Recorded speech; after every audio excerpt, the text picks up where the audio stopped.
Eu comecei na semana passada uma série, eu disse para você, não sei se vai virar uma série, mas eu falei aqui sobre o valor da meditação. Eu coloquei ênfase, estou colocando ênfase no valor da meditação na palavra de Deus. Estou pregando aqui, trazendo para você ensinamento a respeito da meditação na palavra. E o título, inclusive, dessa série é Do Fracasso ao Sucesso. Do fracasso ao sucesso, o propósito de Deus para os seus filhos. E eu estou falando para você sobre o plano de Deus, as estratégias que Deus nos dá para que nós não sejamos atingidos e engolidos pelo fracasso. E uma das ferramentas que Deus nos dá é a meditação na palavra. A meditação na palavra. A gente muito prega aqui sobre a confissão da palavra. É outra ferramenta que Deus nos dá para que nós não sejamos engolidos pelo fracasso. Mas eu tenho falado sobre meditação. Mas antes de falar para você sobre isso, eu quero ler 2 testemunhos que a gente recebeu aqui essa semana. É importante você saber o que Deus anda fazendo na vida das pessoas. É muito importante você saber. Se você tem um testemunho, Deus tem te dado alguma vitória, seja na área familiar, financeira, saúde, não importa o que, manda um e-mail para nós. Você que está assistindo pela internet, você pode mandar um e-mail para nós. Você manda um e-mail para secretaria@novaig.com.br.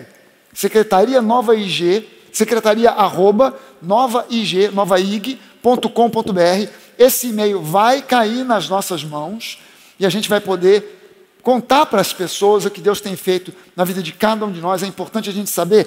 Olha só, eu recebi um e-mail aqui da Cíntia Pires. Ela é membro aqui da igreja e ela diz que não tem vindo aos cultos, está assistindo pela internet por causa da pandemia, etc. e tal, mas ela diz, foi através desse alimento que eu tenho recebido que consegui enfrentar uma aprovação que ocorreu em fevereiro, quando 2 médicas disseram que eu tinha 99% de chance de estar com câncer de mama e que se a biópsia confirmasse dando positivo, eu precisaria fazer mastectomia total. Mas, diz a Cíntia aqui, eu não me desesperei, eu comecei a lembrar da palavra de Deus, eu tinha certeza de que a glória do Senhor Jesus, para a glória do Senhor Jesus, essa minha biópsia iria dar tudo bem, e a biópsia deu negativa para a malignidade. Nem a médica acreditou. Nem a médica acreditou. Aproveitei para mudar a minha alimentação, meu estilo de vida, e a partir desse susto. E a minha irmã, que estava afastada da igreja há mais de 5 anos, está voltando para os braços do Pai. Enfim, Deus é maravilhoso e sem Ele nós não somos nada. Aleluia! Os impossíveis dos homens são possíveis para Deus. Amém, gente? Gente, isso aqui não é... Um médico não diz para um paciente, você tem 99% de chance de estar com um câncer, quando ele olha e pensa ao contrário. Não, 99% de chance de não ser nada, mas não. Isso aqui era algo sério. O testemunho está resumido, é claro, era algo sério. E Deus entrou em cena e livrou a Cíntia do câncer. Eu recebi um outro testemunho aqui da Ana Maria Mancini. E a Ana Maria está dizendo que o filho dela, de 4 anos, o neto dela, de 4 anos, estava com dificuldades para enxergar. Levaram para o oftalmologista. O oftalmologista fez uma série de exames e disse que ele tinha uma chance enorme de ficar cego. Estava com uma enfermidade no olho, nos olhos, e fez um exame lá complexo. Ela mandou para mim, inclusive, a cópia, pelo e-mail, tinha lá a cópia do exame, do campo visual. A retina do menino estava tomada e com a chance dele ficar cego. E aí ela diz aqui, eu e a minha família, o médico disse que era um problema de DNA, um problema genético, que não tinha remédio, não tinha jeito. E ela diz, já no dia que ficamos sabendo, eu e a minha família começamos a declarar que ele estava curado e a agradecer todos os dias pela cura. Quando estava comigo, orava em línguas e colocava as mãos sobre ele e dava a ceia. Junto com a live que eu tenho feito aqui pela internet todo dia, pela manhã, 10 horas da manhã, ela dando a ceia para o netinho de 4 anos. E fez isso durante 2 meses. E depois de 2 meses de diagnóstico, ele teve que voltar ao médico, porque bateu com o olho. O olho que estava já ruim, levou uma pancada no olho, aí ia acabar de estragar tudo, voltou no médico para fazer um novo exame, e o médico tomou um susto, porque viu que os olhos do menino estavam perfeitos. O médico não conseguiu dar uma explicação. A filha dela, a mãe do menino, ligou para ela dizendo que tinha acontecido um milagre, que Deus tinha respondido às orações. Nosso Deus é um Deus que responde a coisas impossíveis. Nós somos filhos amados e sabemos que pelas pisaduras do Senhor Ele já levou todas as enfermidades. Gente, 2 meses dando a ceia para um menino de 4 anos, que provavelmente mal entende, que tem um pouquinho, está com uma idade entre o Lorenzo, que é o meu neto do meio, e o mais velho, que é o Vicente. O Lorenzo tem 3, o Vicente tem 5, um menino com 4 anos. Eu fico imaginando o que esse menino entendia a respeito da ceia. Praticamente nada. Mas a avó crendo, dando a ele a ceia, todo dia, curando, declarando a cura. Voltou no médico e o médico disse, olha, não estou entendendo o que aconteceu. Fez um novo exame daquele mapeamento normal. Tem os 2 exames lá, um comparando com o outro. Um com tudo tomado e o outro completamente normal. Eu falei para o pastor Jorge aqui outro dia, ele fez uma reunião, tem feito uma reunião de oração pelo Zoom, segunda-feira à noite, e aliás é uma reunião para a igreja toda, quem quiser participar. Ele fez via o Ministério de Homens, e acho que os homens pensavam que era só para homens, as mulheres ficaram com vergonha de entrar, algumas mulheres entraram na reunião, quando viram só homens, saíram.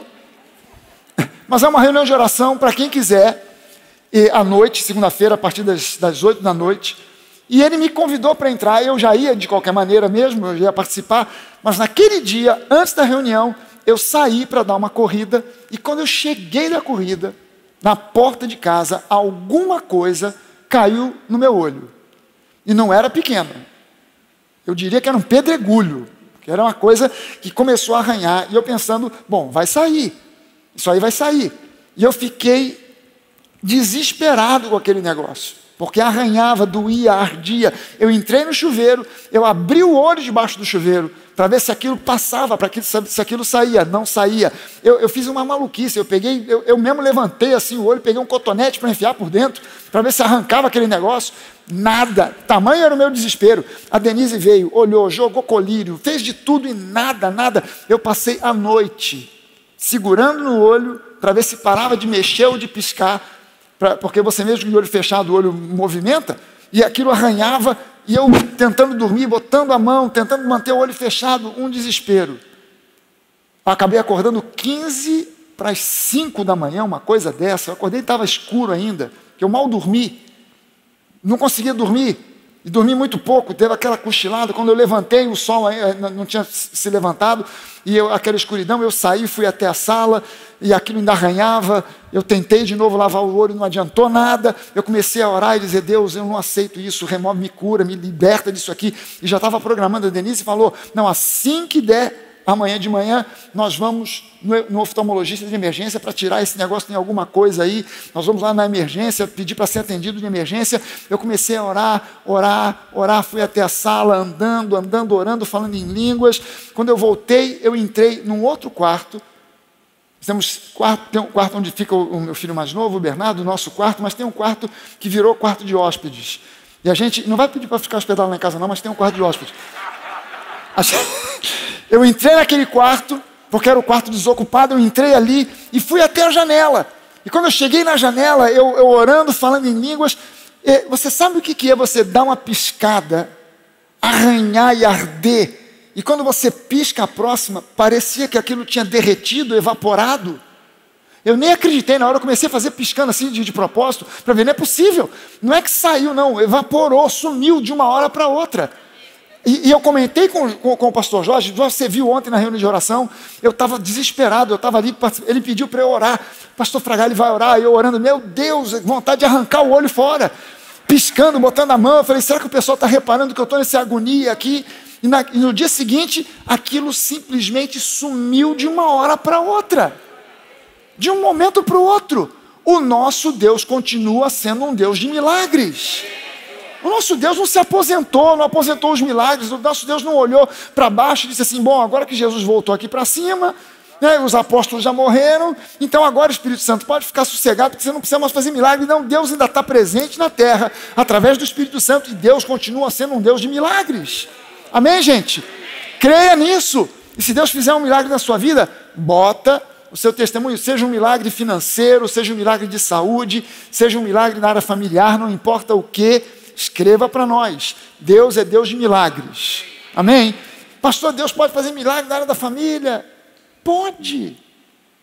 Pastor, o meu casamento foi destruído, o diabo fez, aconteceu. A gente tem um casal aqui da igreja, divorciados, separados, já há anos.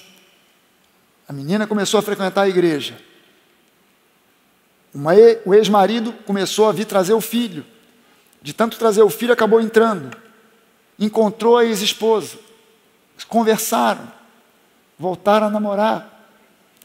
E eu fui fazer o recasamento dos dois.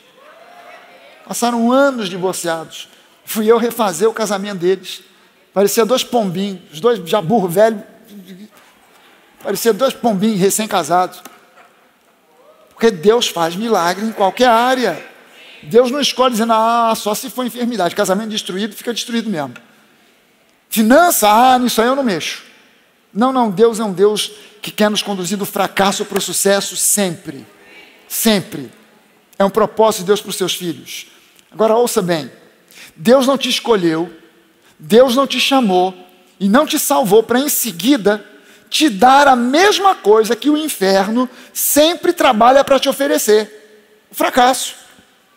Incrível que há lugares e igrejas em que as pessoas estão passando por um problema, passando por uma luta financeira, e alguém diz, às vezes até um pastor, mas Deus colocou isso na sua vida para você aprender uma lição.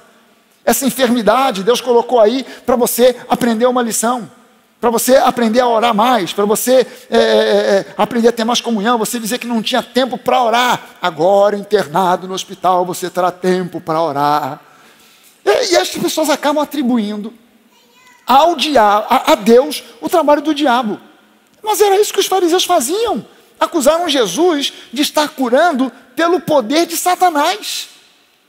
Acusaram Jesus disso. Não, esse camarada aí, quem está fazendo isso aí, ele faz isso amando e a serviço de Belial, a serviço de Satanás. Nós não podemos atribuir a Deus a obra do diabo, que é o fracasso, a doença, a enfermidade, a destruição, a morte. Nós precisamos entender que Deus não chamou você, Ele não te escolheu, Ele não te salvou, para então agora te entregar a mesma coisa que o diabo sempre planejou te entregar, que é o fracasso em tudo que é área da sua vida. Ele te chamou porque Ele te amou incondicionalmente através de Cristo, e em Cristo Ele estabeleceu um plano de vida vitoriosa para você. Amém? Mas esse plano, que é estabelecido em graça, pela graça, é concedido a nós, pela graça, ele é apropriado por nós pelo exercício da fé. O justo viverá pela fé. Deus dá pela graça, mas a gente apropria pela fé. O exercício da fé inclui, entre outras coisas, a prática da confissão de fé e da meditação na palavra. Meditação na palavra da graça e da fé.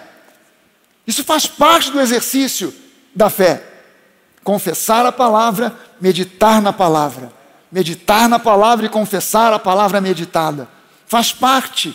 Não dá para você exercitar a fé se não for por isso. É óbvio que é aqui, na meditação e na confissão da palavra, que começa o exercício da fé.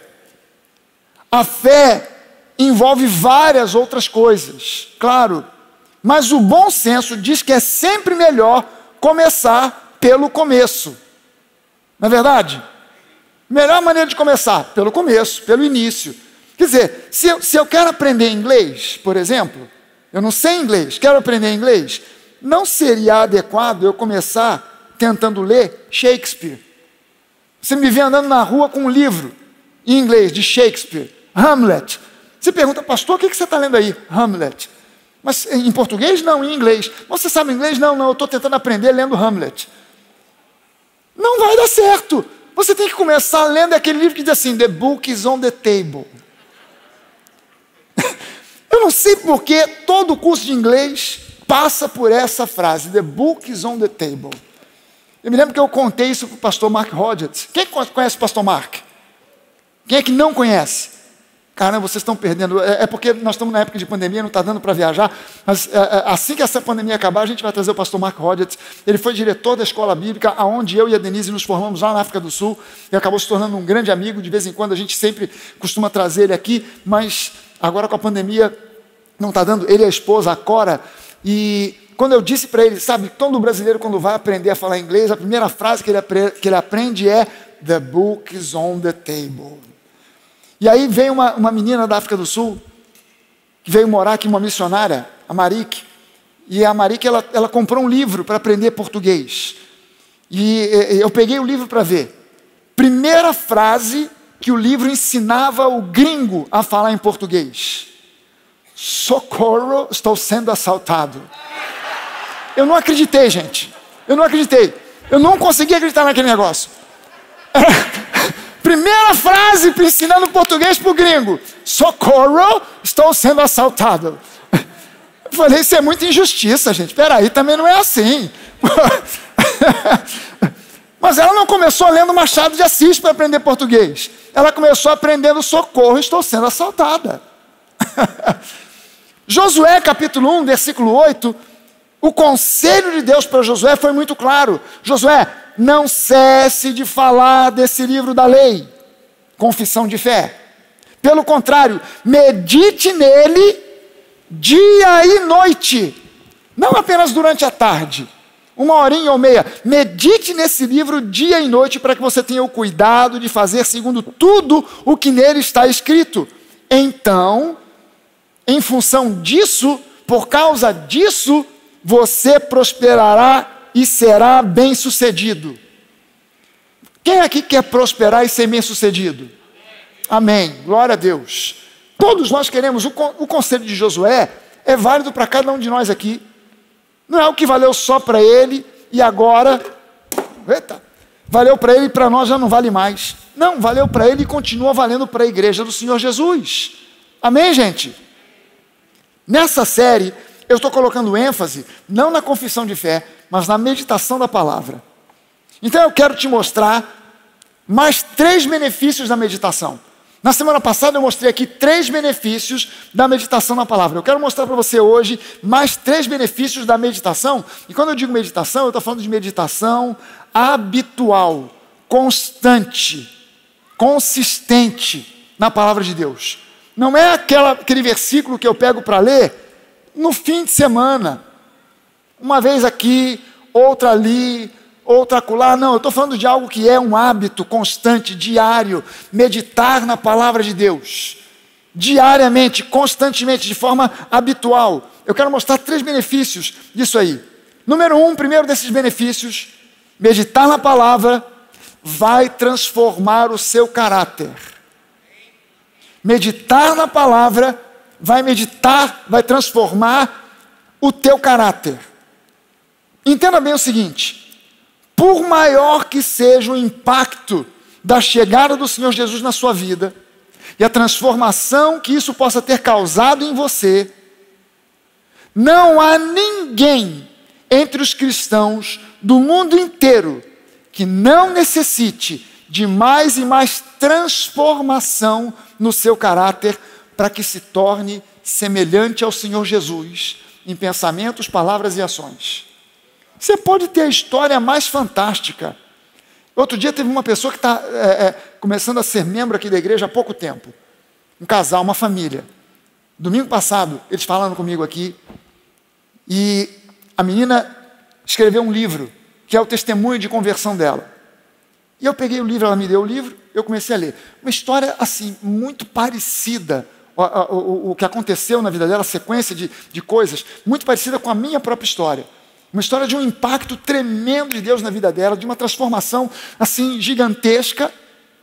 Embora a história seja completamente diferente, E há pessoas que têm um testemunho que você ouve e você fala assim, meu Deus do céu, caramba, que testemunho. Mas tem outras pessoas que têm um testemunho que você pensa, você fica até com vergonha de contar o testemunho, porque você acha, não, mas o meu testemunho não tem assim, eu não era um traficante, eu não era um viciado, eu não era um alcoólatra, eu não era alguém violento, eu era uma pessoa comum do dia a dia, que me apaixonei por Jesus, fui à igreja, ouvi a palavra, aquilo entrou no meu coração e eu mudei. Mas entenda só o seguinte, tanto aquela pessoa que tem aquele testemunho, que vira livro, que vira uma história, que tem um impacto, uma história de uma transformação, era um bandido, violento, era traficante e agora se converteu, como aquela pessoa que era um empresário, uma dona de casa e que se apaixonou por Jesus, ouviu a palavra e creu e se converteu, não importa quem você tenha sido, você e eu continuamos precisando de sermos transformados no nosso caráter, porque o padrão que Deus tem para nós não é o pastor, não é alguém muito carismático, muito bacana e muito bonito. O padrão que Deus tem de transformação é Jesus. É Jesus. Ele quer que todos nós venhamos a ficar cada vez mais semelhantes a Jesus em pensamentos, palavras e ações. Lá em Efésios 4, no versículo 11 ao 13, diz que Ele mesmo, Jesus, concedeu uns para apóstolos, outros para profetas, outros para evangelistas, outros para pastores e mestres, com vistas ao aperfeiçoamento dos santos para o desempenho do seu serviço. Você está entendendo aqui que isso aqui já começa dizendo que Jesus concede dons ministeriais para a igreja, para que a igreja, ouvindo a palavra, seja conduzida para servir. Amém? Uma das coisas que eu preguei hoje, na igreja que eu fui ministrar hoje pela manhã, foi sobre a igreja sadia. O que é uma igreja sadia? E um dos pontos que eu disse foi, uma igreja sadia é uma igreja onde os membros se conscientizam que cada um de nós precisa servir, que ama servir. É uma igreja composta por pessoas que amam servir. Quando você olha o livro de Atos no capítulo de número 2, o final do livro de Atos, no capítulo 2, eu vou ler isso aqui para você, rapidinho, finalzinho do livro de Atos, eu ainda estou custando um pouco para achar as passagens bíblicas, eu ganhei essa Bíblia aqui no final da semana passada, na sexta-feira. A minha Bíblia que eu uso sempre, aquela Bíblia já velha, sublinhada, escrita, é aquela Bíblia que você já sabe onde estão as coisas, né? Você fala assim, Atos capítulo 2, a Bíblia abre sozinha. Ela já vai, essa aqui ainda está em treinamento. Essa aqui ainda não sabe. Às vezes eu fico procurando e tal, porque a Bíblia é nova. Mas olha só o que diz aqui, no final do capítulo 2, versículo 42 em diante, diz assim, que aqueles que se converteram, e eram ainda, assim, da noite para o dia, a igreja era formada por 120 pessoas que foram batizadas com o Espírito Santo. Pedro faz uma pregação e naquela pregação 3.000 pessoas se convertem. Você imagina só, se nós aqui hoje somos o quê? 500 pessoas aqui dentro hoje? Por aí? Imagina se no domingo que vem tem 3.000 pessoas aqui na porta querendo entrar. Imagina só, foi isso que aconteceu na igreja de Atos capítulo 2. Da noite para o dia, eles tinham um grupo de 120 pessoas, no domingo seguinte eles tinham 3.120 pessoas. E mais um domingo eles tinham 5.120 pessoas. As pessoas estavam se convertendo assim aos milhares. Agora veja só o seguinte, diz aqui em Atos capítulo 2, versículo 42, eles perseveravam na doutrina dos apóstolos, eles perseveravam na doutrina daquilo que Jesus havia ensinado para eles, fé, eles perseveravam em falar sobre a vinda de Jesus, ressurreição de mortos. Eles perseveravam nessas doutrinas no partir do pão. Partir do pão é sinônimo de compartilhar da ceia do Senhor. Aquilo que em alguns lugares é chamado de Eucaristia, a ceia do Senhor, o partir do pão. E também nas orações, perseveravam em participar da ceia, nas orações. Em cada alma havia temor, e muitos prodígios e sinais eram feitos por meio dos apóstolos. Todos os que criam estavam juntos e tinham tudo em comum, vendiam as suas propriedades e bens, distribuindo o produto entre todos à medida que alguém tinha necessidade. Ou seja, houve neles uma transformação tamanha que houve um desapego de todos eles das coisas materiais. Caramba, que bom que você está prosperando, cara. Você comprou esse carro novo, o que você vai fazer com esse carro novo? Cara, eu comecei a dirigir o carro novo, mas descobri que a igreja está com essa necessidade. Eu estou doando o carro, eu estou vendendo o carro e dando a grana para a igreja, porque eu não estou nem aí para coisas materiais. Eu estou interessado mais na expansão do reino de Deus. Isso aqui era a cabeça desse povo que se converteu. Vendiam as suas propriedades, distribuindo o produto entre todos à medida que alguém tinha necessidade, diariamente perseveravam unânimes no templo, partiam o pão de casa em casa, mais uma vez falando sobre a ceia, era algo diário que eles faziam, e tomavam as suas refeições com alegria e singeleza de coração, louvando a Deus e contando com a simpatia de todo o povo, e enquanto isso, o Senhor lhes acrescentava dia a dia os que iam sendo salvos. Essa igreja não passou por um treinamento de evangelismo, essa igreja não passou por um processo de vamos aprender como é que a gente evangeliza. Não, não, não. Essa igreja, o Espírito Santo trazia as pessoas, elas iam chegando, por quê? Porque eles tinham um estilo de vida que refletia Jesus, desapego de coisas materiais. Servir, eles iam de casa em casa, servindo o pão, servindo a ceia, eles se juntavam e perseveravam no templo, eles estavam juntos, eles louvavam a Deus, havia uma alegria entre eles, entre se reunir, louvar a Deus, e isso fazia com que eles contassem com a simpatia de todo o povo. Apenas o estilo de vida deles atraía as pessoas. Eu não sei em que lugar a igreja moderna perdeu esse rumo e hoje, em vez da igreja contar com a simpatia de todo mundo, conta com a antipatia de todo mundo. Está errado isso. Mas a culpada disso é a própria igreja, não é mais ninguém. Nós precisamos refletir o estilo de vida de Jesus, o caráter de Jesus. Não há ninguém, desde aquele camarada que é um apóstolo, até aquela pessoa que é o membro mais simples e humilde da igreja, que não precise de transformação. E Jesus providenciou para a igreja os dons ministeriais com vista ao aperfeiçoamento dos santos, para o desempenho do seu serviço, para a edificação do corpo de Cristo, até que todos cheguemos à unidade da fé e do pleno conhecimento do Filho de Deus, ao estado de pessoa madura, a medida e estatura da plenitude de Cristo. Ou seja, quem é o padrão no qual Deus quer nos direcionar? Transformação do nosso caráter. Jesus. Então não há ninguém que esteja de fora. Qual é o problema? O problema é, número 1, alguns membros do corpo de Cristo não foram e não são instruídos sobre esse processo chamado santificação. Santificação é um processo, conversão é um evento, santificação é um processo, novo nascimento é um evento, santificação é um processo. E eu preciso entender que o processo de santificação está diretamente ligado com renovação da mente na palavra. Renovação da mente na palavra está diretamente associada com meditação na palavra de Deus. Há um grande número de cristãos que não são instruídos sobre o processo de santificação. Isso é um problema que faz com que as pessoas não atinjam o caráter de Cristo.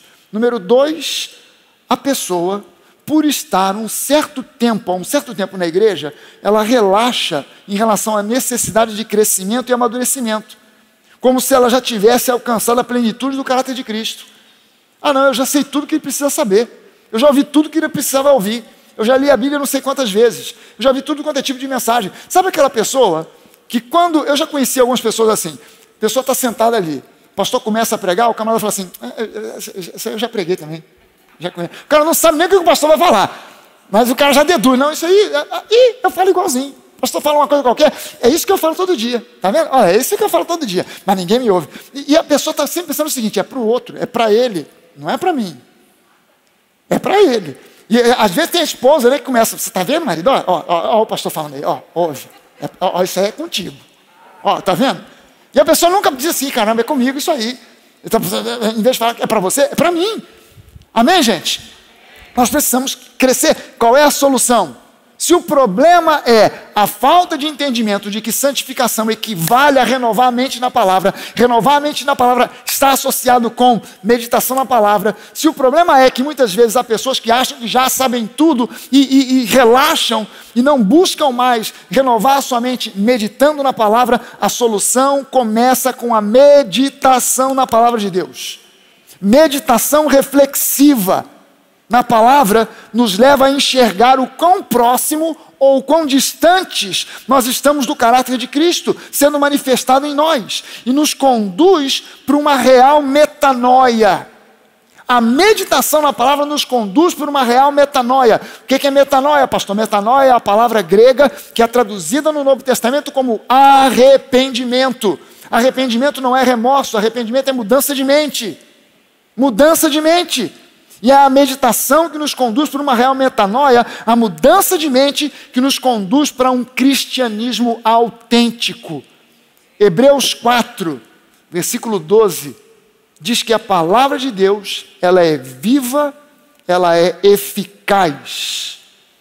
Quando eu medito na palavra, eu estou meditando numa palavra que é viva e é eficaz, produz resultados.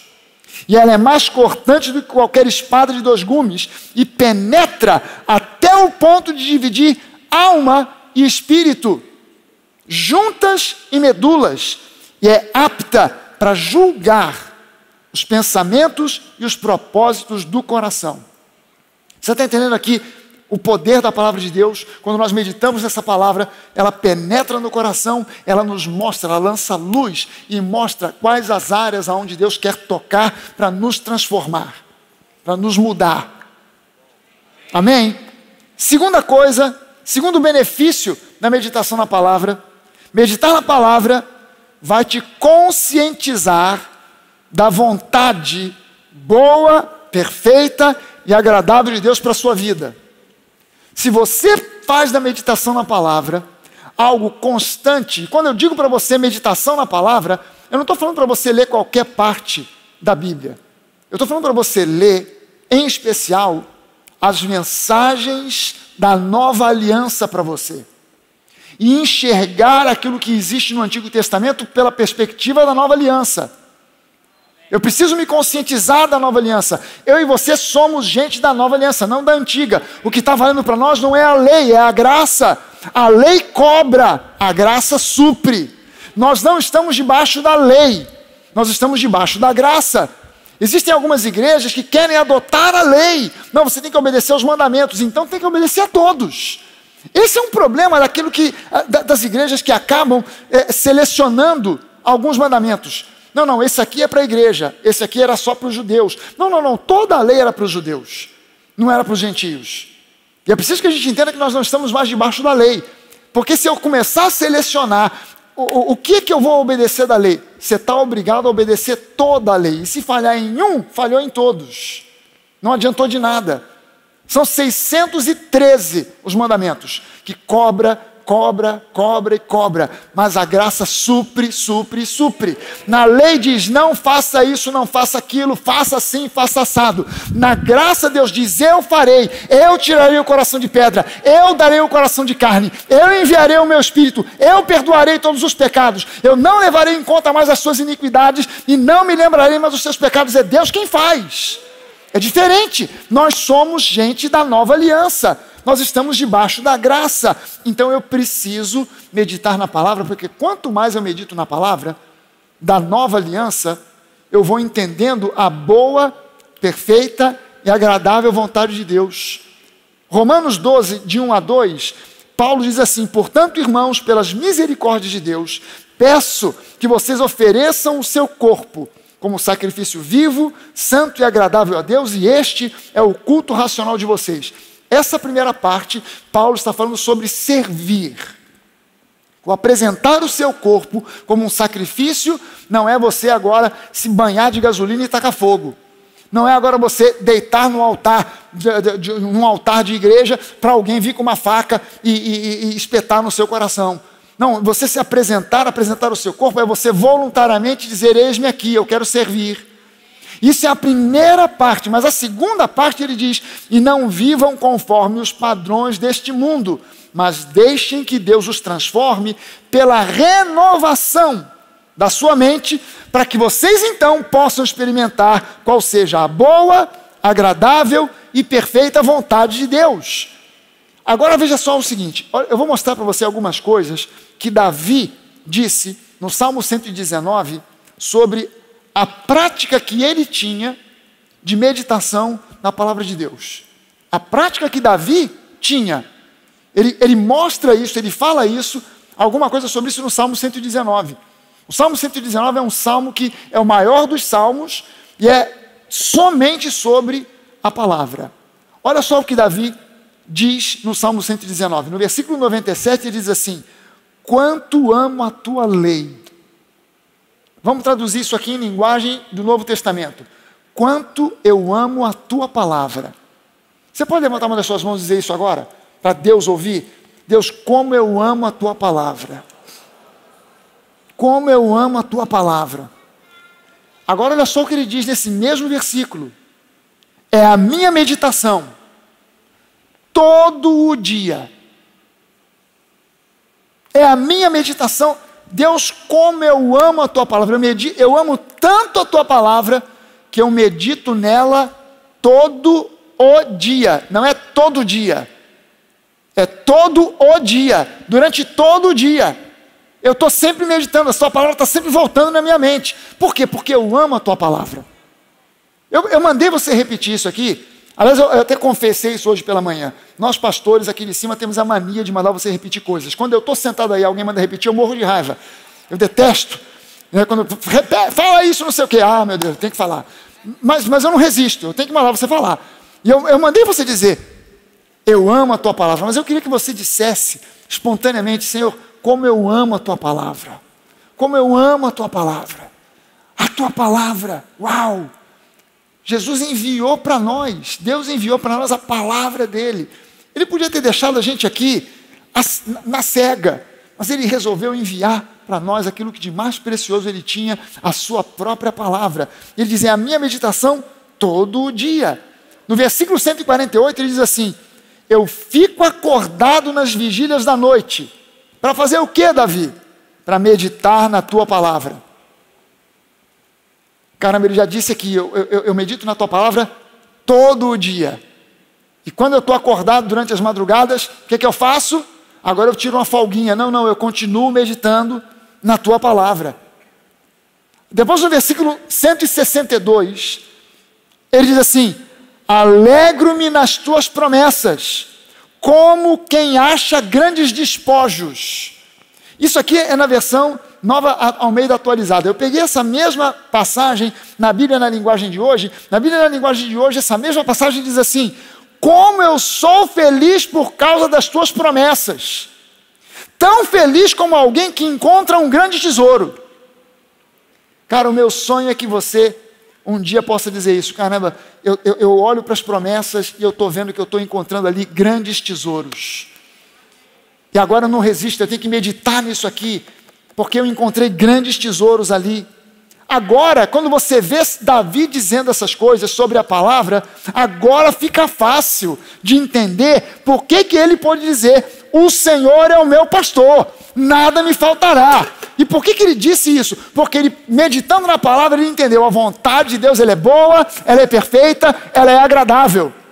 Ele não disse, o Senhor é o meu pastor, mas de vez em quando ele apronta cada uma com a gente. A gente pensa que ele está levando a gente para os pastos verdejantes e ele leva a gente para um pântano. A gente pensa que ele está levando a gente para as águas tranquilas e ele leva a gente para o meio de um mar revolto. E olha que Davi passou por cada perrengue gigantesco, hein? Olha que Davi passou por cada uma. Eu contei aqui que houve um episódio em que Davi estava morando numa cidade chamada Ziclag. E ele saiu com os homens, com o exército todo, para uma batalha. Quando ele voltou, o inimigo veio por fora, tacou fogo na cidade, levou as mulheres e as crianças cativos. E quando Davi vem voltando de longe, eles olharam, viram a fumaça, já sabiam, deu ruim lá em Ziclag, deu ruim na nossa cidade. Eles aceleraram o passo, quando chegaram lá, Quem havia ficado, disse Davi, o inimigo veio, tacou fogo em tudo e levou as mulheres como escravas, as crianças, e as pessoas ficaram revoltadas. Davi começou a chorar, os homens começaram a chorar, começaram inclusive a acusar Davi.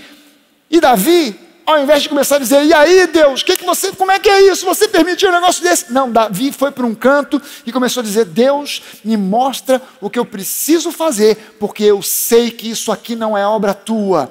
Eu sei que isso aqui não foi algo que você olhou e disse, vamos deixar para lá. Não, isso aqui é algo que o inimigo veio fazer. Me mostra o que fazer. E Deus disse para ele, Davi, pode pegar os homens e ir atrás, porque você vai recuperar tudo de volta. E Davi fez aquilo que Deus disse ao coração dele, ele derrotou todos os inimigos e trouxe todas as mulheres e as crianças de volta. Mas há pessoas que, por falta de meditar na palavra, quando passam por um perrengue, Deus, por que você está fazendo isso comigo? Não acuse Deus das obras do diabo. Não acuse a Deus das obras que o diabo está fazendo. Mas quanto mais você meditar na palavra, na nova aliança, pela perspectiva da nova aliança, mais você vai entender e saber discernir. Não, isso aqui não veio de Deus, não. Isso aí é ataque do inferno. Ah, não, essa bênção veio de Deus. Isso aqui é de Deus, progresso, prosperidade, vida abundante, meus filhos progredindo, a família indo para frente, meu casamento sendo abençoado, eu cada dia mais apaixonado pela minha esposa e vice-versa. Isso é de Deus. Agora, isso aqui não, peraí, está faltando dinheiro? Isso não vem de Deus. Está havendo escassez? Isso não vem de Deus. Ah, está fazendo problema de saúde? Isso não vem de Deus. Eu me posiciono contra isso, porque eu sei que a vontade de Deus ela é boa, perfeita e agradável. Mas por que eu tenho essa certeza? Porque eu medito nessa palavra todo dia. Todo dia. Todo dia eu medito. E aí eu posso, como Davi, não é de admirar que Davi pôde chegar a essa conclusão, o Senhor é o meu pastor e nada me faltará. Davi, por meditar constantemente, habitualmente na palavra de Deus, ele se tornou alguém hiperconsciente da boa, perfeita e agradável vontade de Deus. Eu quero me tornar hiperconsciente da boa, perfeita e agradável vontade de Deus. Amém? A consciência de que a vontade de Deus para a sua vida é boa, perfeita e agradável é o primeiro passo para que você não aceite o mal e repreenda o mal, combata o mal, e a luz da sua vitória vai começar a brilhar. Amém? Terceira vantagem, terceiro benefício de você meditar na palavra de Deus. Meditar na palavra de Deus te conduzirá para viver acima do caos desse mundo. Meditar na palavra de forma constante e habitual vai te conduzir para viver acima do caos desse mundo. Nós estamos vivendo um verdadeiro caos no mundo nos dias de hoje. E eu tenho uma notícia para você. Pode piorar. Pode piorar.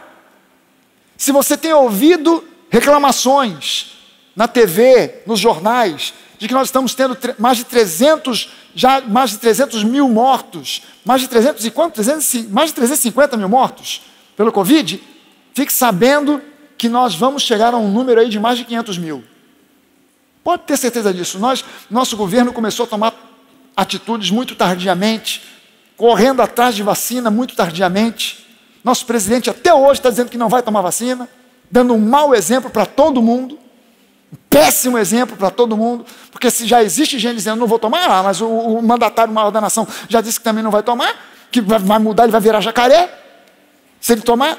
Uma fantasia, filme de terror, de imaginar uma besteira, uma idiotice, que andam dizendo, ainda dizem por aí, que a vacina vai alterar o seu DNA. Isso é uma estupidez do tamanho de um bonde. Quem fala um negócio desse não tem a mínima ideia de como funciona uma vacina. Não tem a mínima ideia do que é RNA, DNA, como funcionam essas duas coisas dentro de uma célula. Não tem a mínima ideia. Aliás, nós temos hoje em dia especialistas que nunca frequentaram uma faculdade, mas que sabem tudo sobre ivermectina, sabem tudo sobre cloroquina, sabem tudo sobre azitromicina, sabem tudo. Melhor do que qualquer médico. E o que é pior, as pessoas ouvem esses especialistas e dizem, eles têm razão.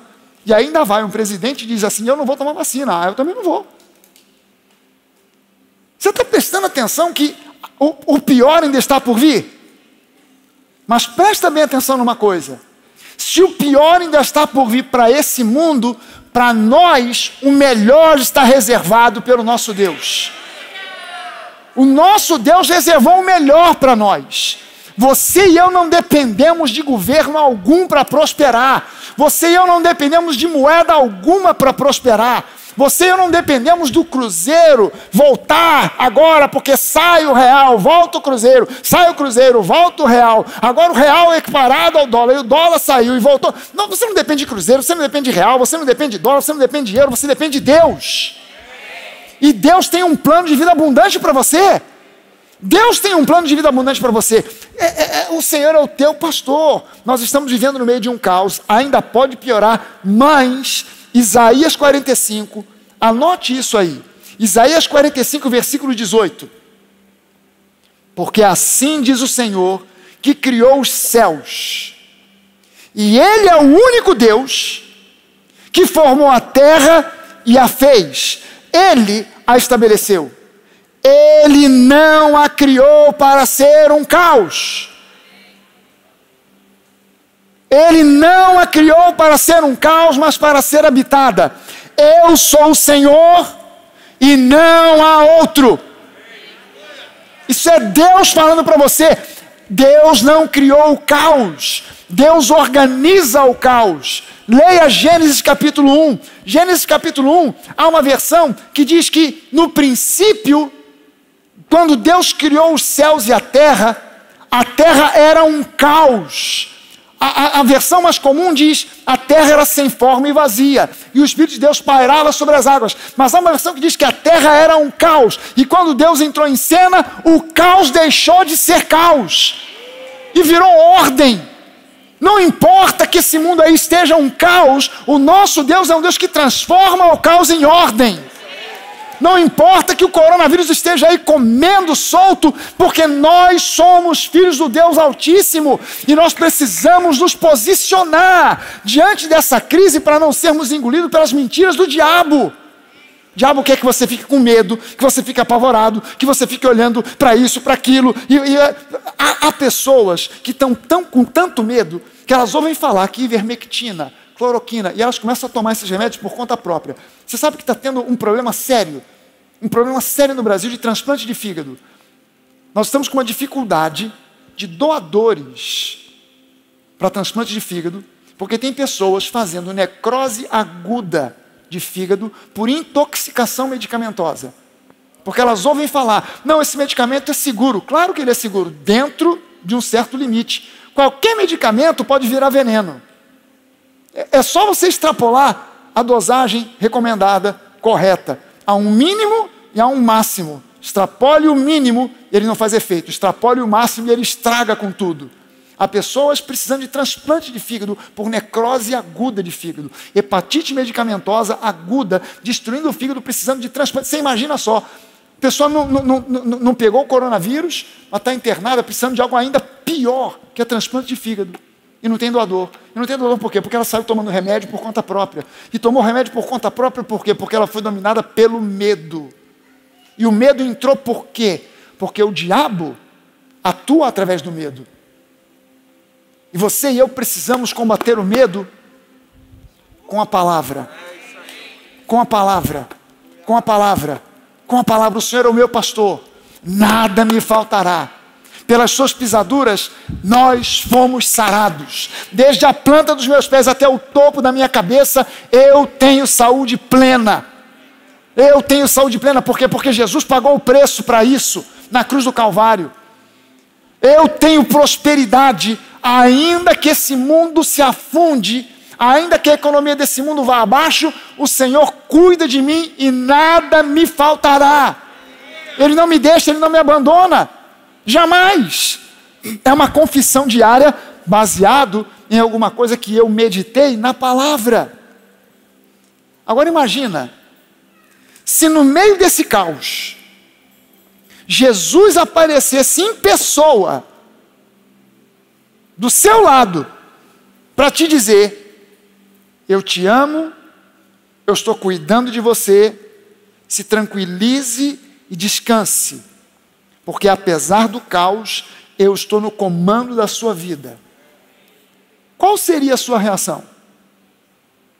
Como é que você ia reagir se Jesus em pessoa aparecesse para você, olhasse para você, olho no olho, para dizer: eu te amo, eu cuido de você. O mundo pode estar em caos, mas você fique tranquilo e descanse, porque eu cuido de você e vou continuar cuidando. Qual seria a tua reação? Como é que você ia reagir? O que você fazia?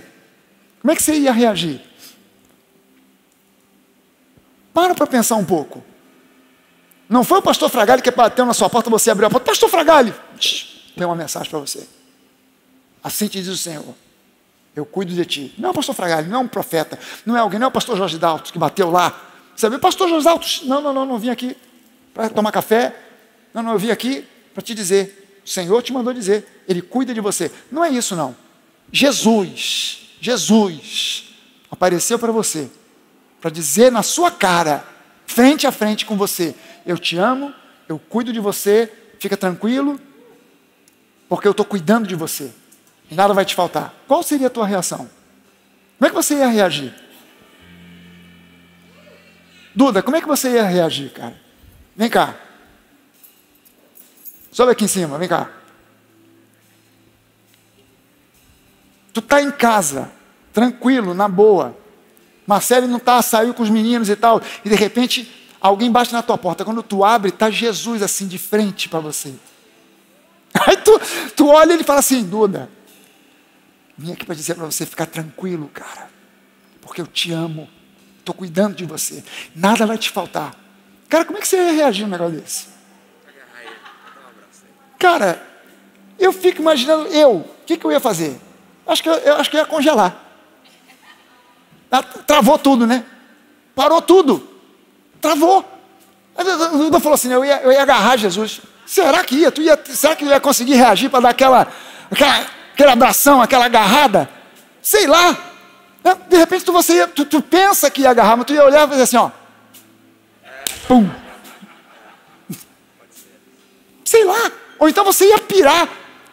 Como é que você ia contar isso para mim depois? Para Marcele. Marcele chegou em casa. Como é que tu ia estar quando a Marcele chegasse em casa? Ficou doido. Uau! Marcele, tu não sabe quem apareceu aqui. Quem? Jesus. Ô Duda. O que ele falou com você? Falou para a gente ficar tranquilo, que ele está no comando, está controlando, ele nos ama. Ele falou que ele está no controle, está na boa, está tranquilo. Cara, imaginou? Senta lá. Agora olha só. Teve um cara na Bíblia que disse assim: o que vocês estão falando aí? Jesus o quê? Ressuscitou? Esse papo para mim não cola não. Ninguém ressuscita assim, do nada. Só acredito se eu olhar e vi ele aqui, ó, na minha frente falando comigo. Se não for assim, eu tenho que botar o dedo lá na ferida para saber que é ele. Não vem querer me dar trote não, porque eu não acredito. Uma semana depois, Jesus apareceu para o cara. Apareceu. Qual foi a reação do cara? Ele quando olhou, talvez ele estivesse dizendo, né? Jesus apareceu ali nas costas, ele está aqui. Vocês continuam dizendo esse negócio que Jesus... Tomé, olha para trás, olha quem está ali. Senhor meu e Deus meu. Tomé, você está acreditando porque viu? Mas bem-aventurado é aquele que não viu e creu. Aí a gente fica imaginando esse negócio: se Jesus aparecesse, mas você tem Jesus diante de você todo dia. A palavra é Jesus. Jesus é a palavra. No princípio era o verbo, o Logos, a palavra. E o Logos, o verbo, a palavra estava com Deus, e o Logos, a palavra, o verbo era Deus, e o Logos, a palavra, o verbo se fez carne e habitou entre nós, e nós vimos a sua glória, a glória como do unigênito do Pai. A palavra é Jesus. Jesus, ele é a palavra. A gente quer ver Jesus em carne e osso, mas quando você olha para a palavra, você está dando de cara com ele, só que você reage de jeito diferente. Você reage de um modo diferente. Quando você olha para a palavra e você vê Jesus, você não reage como Tomé. Você não reage como Duda reagiria, de uau, Jesus. Não, você olha, está escrito aqui na Bíblia. Mas é como se você estivesse vendo Jesus chegando para você, olhando dentro dos seus olhos, dizendo: eu te amo, eu dei a minha vida por você, eu paguei o preço, eu derramei o sangue por você, eu cuido de você, eu amo você incondicionalmente. Você pode ter falhas, erros e defeitos, mas o preço foi pago. Eu te amo para todo sempre, eu estou contigo todos os dias, até a consumação dos séculos. E a gente devia olhar para essa palavra todo dia para dizer: Deus, como eu amo a tua palavra, como eu amo a tua palavra. A gente quer dizer para Jesus: Jesus, como eu te amo. Cara, olha para mim e diz: Deus, como eu amo a tua palavra. Porque você dizer que ama a palavra, você está dizendo para Deus: eu amo Jesus, porque Jesus é a palavra. Quando você está dizendo: cara, olha que promessa fantástica, você está dizendo: Jesus pagou o preço para isso ser meu, para isso pertencer a mim. Jesus pagou o preço e me entregou isso para que eu tenha vida abundante. Eu posso cantar: eu nada temerei, porque eu sei que comigo estás. Uau! Quando a gente medita na palavra, gente, eu preciso lembrar disso. Quando eu olho para a palavra, eu estou olhando para Jesus. João 14, versículo 27. Jesus disse para nós: deixo com vocês a paz. A minha paz eu dou a vocês. Não lhes dou a paz como o mundo a dá. Que o coração de vocês não fique angustiado, nem com medo. Filipenses 4, de 4 a 7. Alegrem-se sempre no Senhor. Outra vez eu digo: alegrem-se. Que a moderação de vocês seja conhecida por todos. Perto está o Senhor. Não fiquem preocupados com coisa alguma, mas em tudo sejam conhecidos diante de Deus os pedidos de vocês, pela oração e pela súplica, com ações de graças. E a paz de Deus, que excede todo entendimento, guardará o coração e a mente de vocês em Cristo Jesus. Irmão, alegria, moderação, não andar preocupado ou ansioso, permanecer nessa paz que excede todo entendimento. A presença de Jesus conosco sempre. São promessas para nós e já nos foram concedidas pela graça. Mas são coisas que criam raízes no nosso espírito mediante a meditação na palavra. Qual é a conclusão que eu chego? Primeira coisa: se eu reconheço que o mundo precisa do meu testemunho, de semelhança ao caráter de Cristo, se eu reconheço isso, e veja, muitas vezes, as pessoas mais próximas de nós, que nos conhecem bem, não se convertem porque olham para nós e veem mais do nosso próprio caráter do que o caráter de Cristo em nós. Mas se eu reconheço que o mundo precisa do meu testemunho, de semelhança do caráter de Cristo, se eu reconheço que o processo de santificação é necessário para que eu seja cada vez mais semelhante a Jesus, e precisa ser algo contínuo, incessante, e que isso vai trazer benefícios e bênçãos para mim pessoalmente e para todos à minha volta, então eu não posso abrir mão da prática de meditar na palavra de modo habitual, apesar de todas as dificuldades que possam servir como possíveis desculpas. Correria do dia a dia, falta de tempo, cansaço e por aí vai. A gente dá essas desculpas para nós mesmos. Mas eu não tenho desculpa para não fazer isso. Não parar para ter um tempo de meditação na palavra. Eu não posso abrir mão disso. Eu preciso encaixar isso nas minhas prioridades. E meditar na palavra todo dia. Quem sabe me tornar como um Davi, que meditava na palavra o dia todo, e até mesmo durante a noite. A palavra ecoando na mente e no coração. Você quer ter sonhos ao invés de pesadelos? Medite na palavra. Pastor, a minha noite é agitada. A minha noite eu tenho cada sonho. Eu acordo, porque eu estou sonhando com isso, com aquilo, eu acordo. Você quer que isso cesse? Comece a meditar na palavra. Os teus sonhos vão mudar. Eu queria ter tantos sonhos de Deus, aqueles sonhos que as pessoas... Medite na palavra. Medite na palavra de Deus, vai começar a se revelar a você em sonhos. Deus vai começar a falar com você durante o dia. Quando você menos espera, Deus vai falar com você no seu carro. Deus vai falar com você no banheiro quando você está tomando banho. Deus vai falar com você quando você está prestes a dormir. Deus vai falar com você nos sonhos. Deus vai falar com você no meio da madrugada. Deus vai falar com você de manhã quando você acordar. Quando você estiver indo para o trabalho, na hora do almoço, Deus vai começar a falar com você de uma forma que você nunca ouviu antes. E Deus vai garantir para você. Deus vai falar ao seu coração e vai trazer uma paz e uma segurança que o mundo não pode dar, que a grana não pode dar, que nada pode dar. E você vai perceber o quanto Deus te ama, como Ele está presente em você, com você, andando com você para todo lado onde você vai. Aleluia.